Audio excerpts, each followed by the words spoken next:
Every person has a story of overcoming and persevering, and sharing these stories leaves a legacy of hope. Join us on Woman Power TV and be inspired and empowered by incredible stories.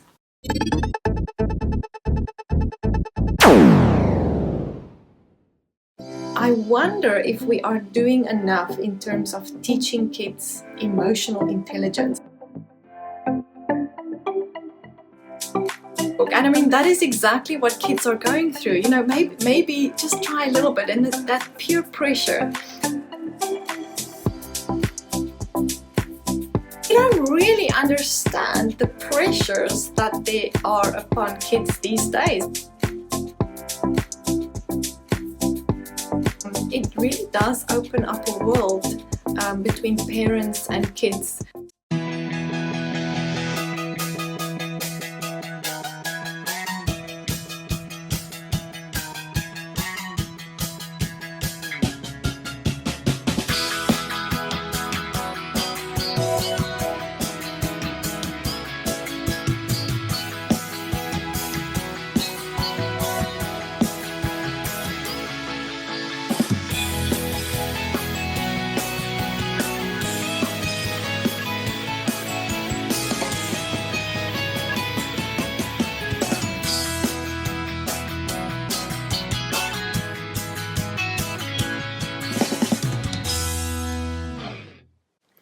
Hello and welcome to Woman Power. I'm your host Lorna Grayling, and in today's episode we are going to be talking about the importance of emotional intelligence. Joining us in studio today is Dr. Barbara Kerr. She's an author and a specialist in emotional intelligence training. Dr. Barbara, thank you so much for joining us in studio today. Thank you so much, Lorna. I am so happy to be here. And please just call me Barbara. Barbara, you wrote this fantastic book, or co-authored it actually, and I have to brag about it. I bought it for my daughter. It says you can choose your own life. And I have to tell you, it is a phenomenal book that touches on the importance of emotional intelligence. Tell me, why did you write this book? Well, there are many reasons. As you said, I am an expert in emotional intelligence, and I've mostly been working with adults. But going back a little further as really my motivation for this book, I have been interested in decision making, both as a writer, because I write fiction as well, and just as a person living in the world. When I was a teenager, which is now what I'm writing for in this book, I read Man's Search for Meaning by Viktor Frankl. It's a very famous book, and it's an old one. But he was a concentration camp survivor. His family died, but he became a famous psychiatrist and philosopher and writer. And we have used a quote from his book as a little epitaph in the beginning. Mm. And it is this: everything can be taken from a man but one thing, the last of the human freedoms, to choose one's attitude in any set of circumstances, to choose one's own way.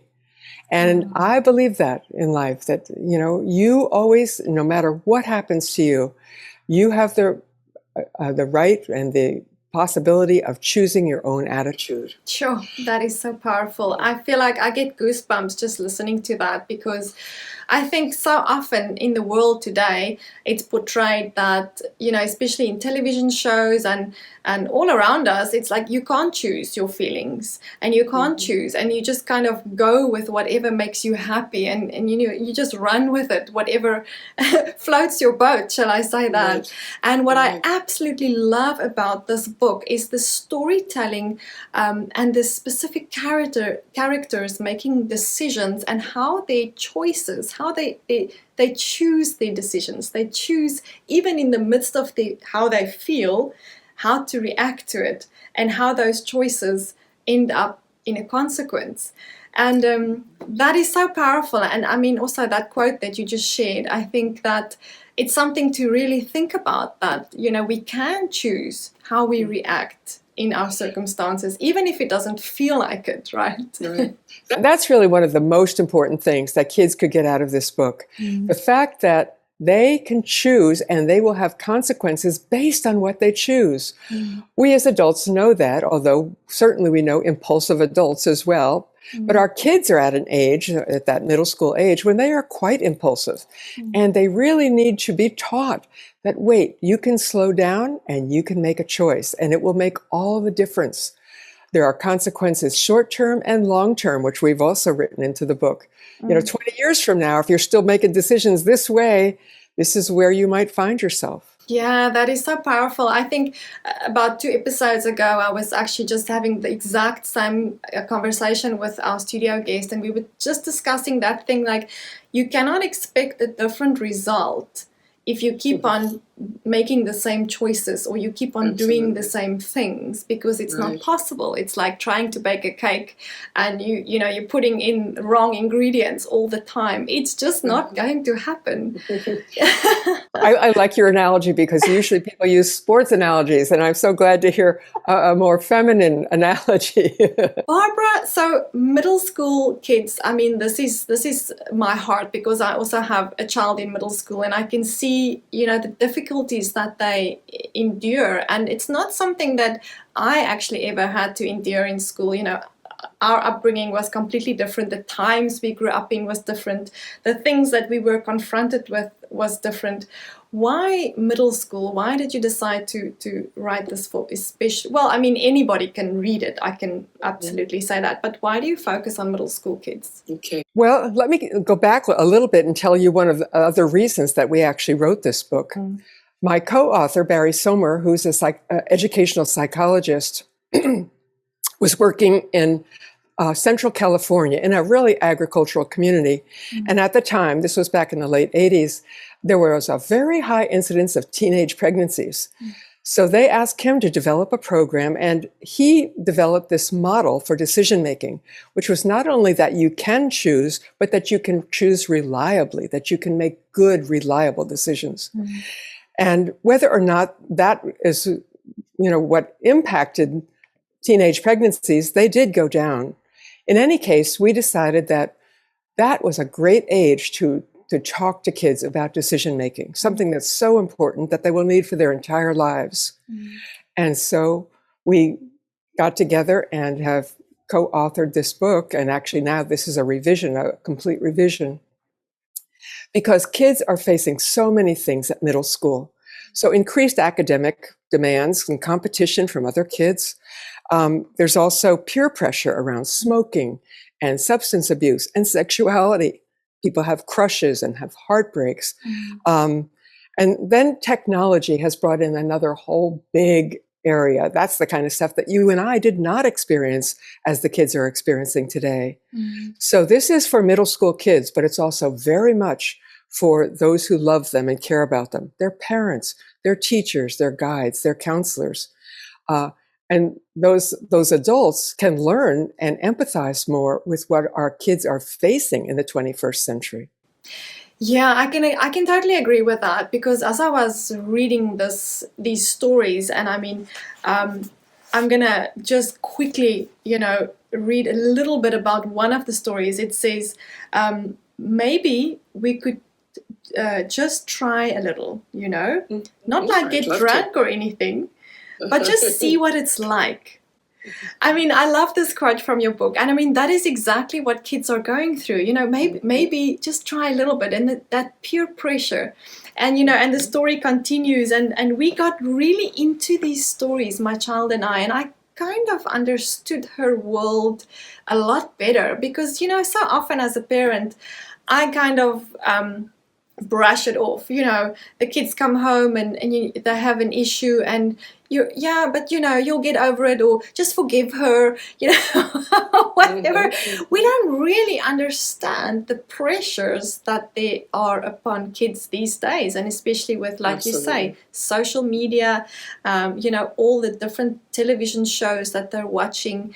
And I really think that sitting and spending time with your child and going through these kind of educational stories, it really does open up a world between parents and kids. I absolutely loved it. I am so glad to hear that. I am. And I hope that many parents will sit down with their children. Mm, Um, I'm not convinced that that is always the case. People are very busy. mm, So we'd also love to see this book as part of an SEL program, which is social and emotional learning. And those programs are burgeoning in this country. People are very interested.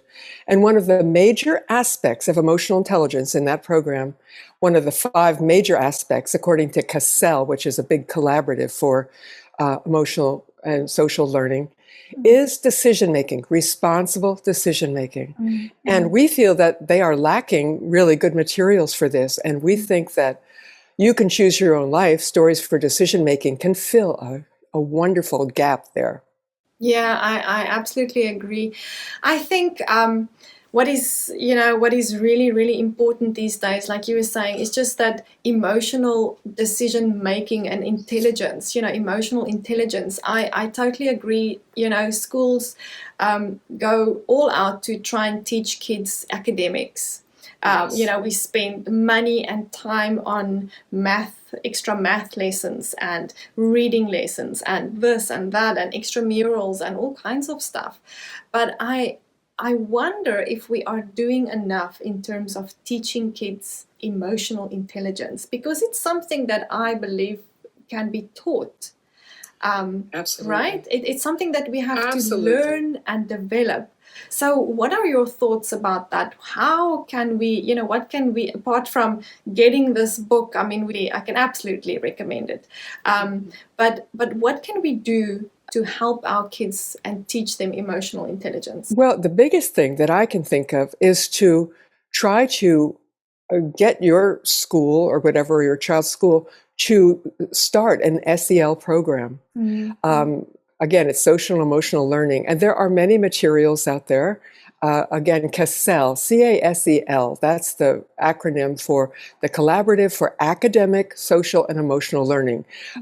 We don't want to say that academics are not part of this, because it can be very much a part of it. mm, I noticed my 9-year-old granddaughter will have those SRA readings where you read something and then you answer questions. And very often they are SEL related.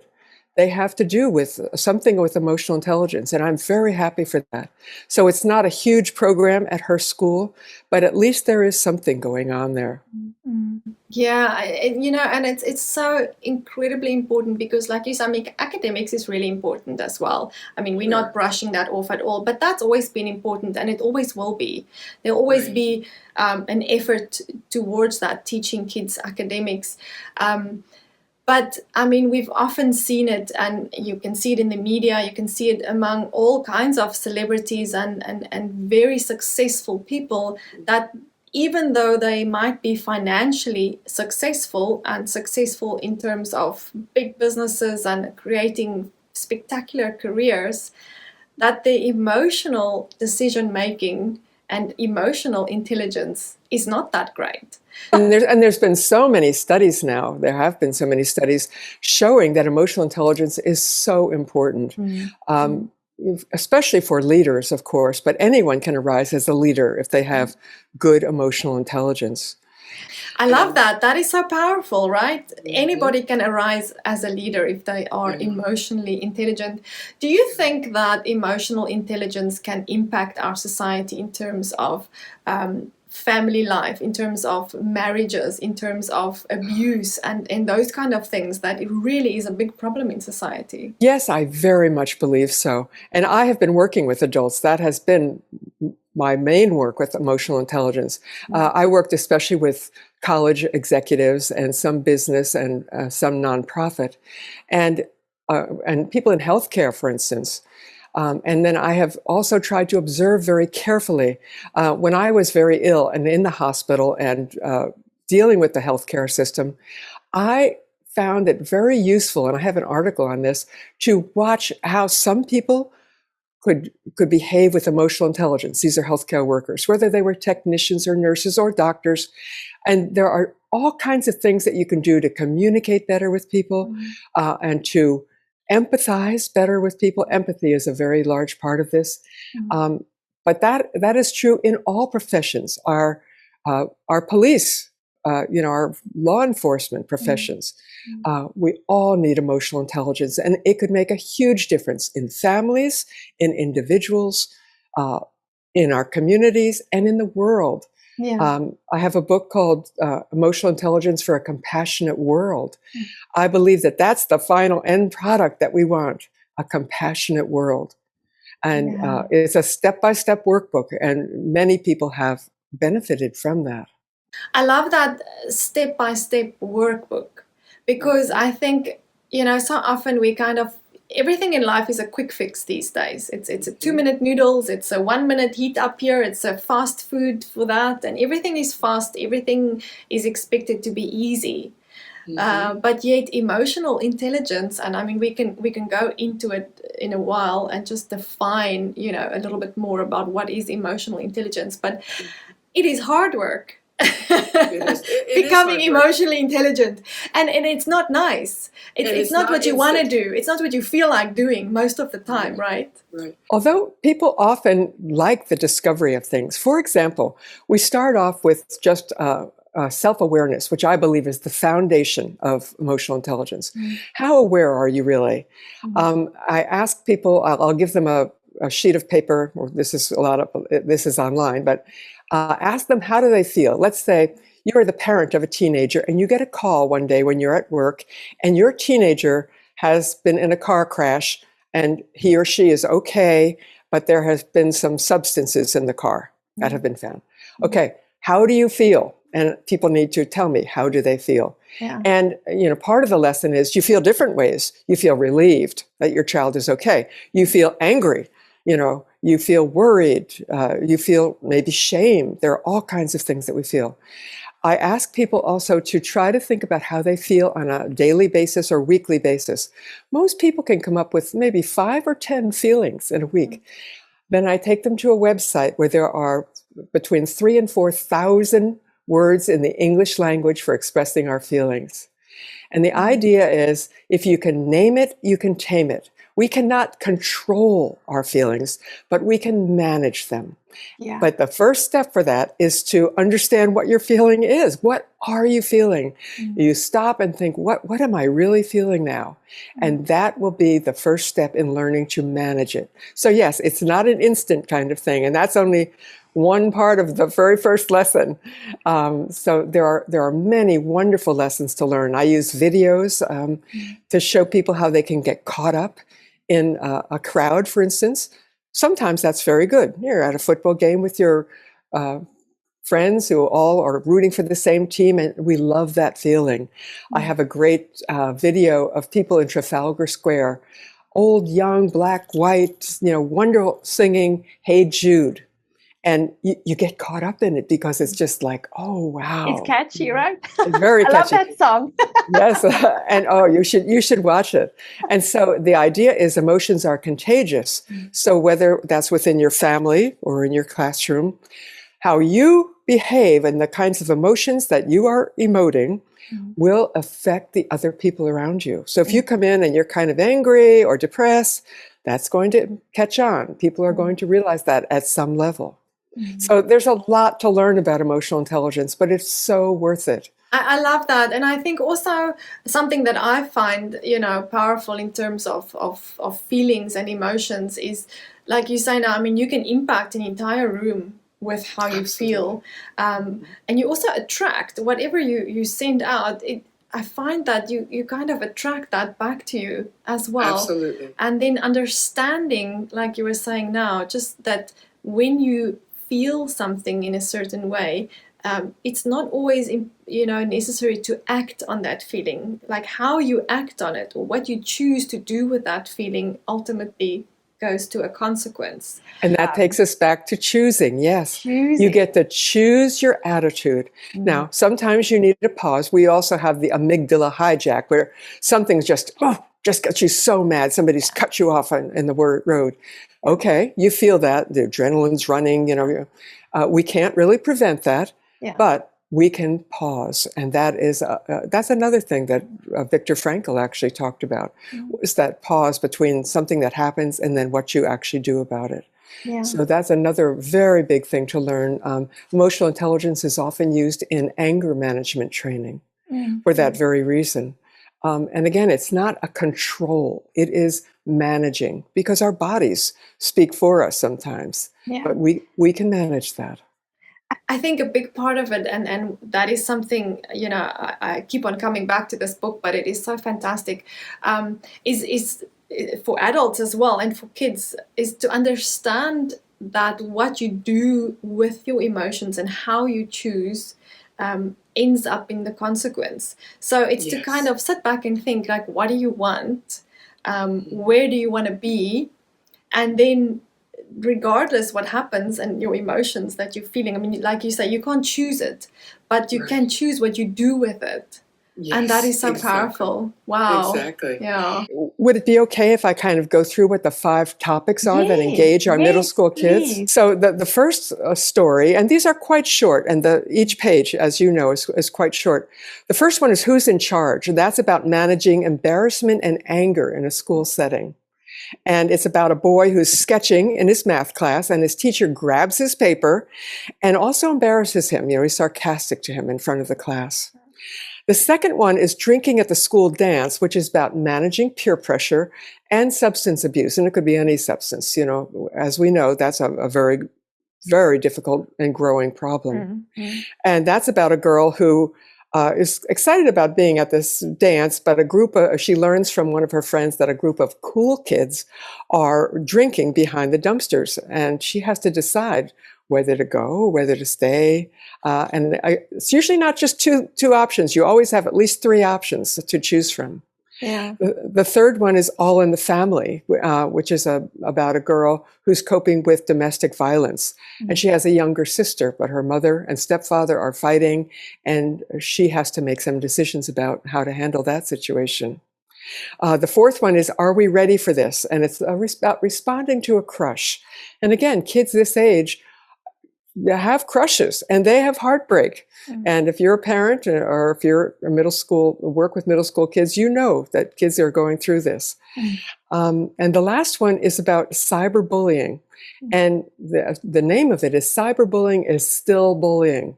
Yeah. So the bullying that we know about in the schoolyard is now in a different venue, a very powerful one.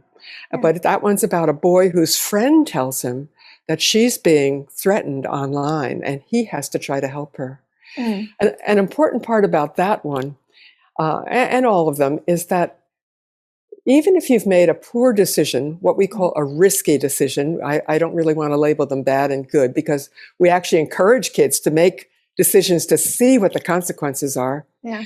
But in that one, in one of the decision-making pathways, the boy thinks he's going to confront the bully, who he thinks is the bully.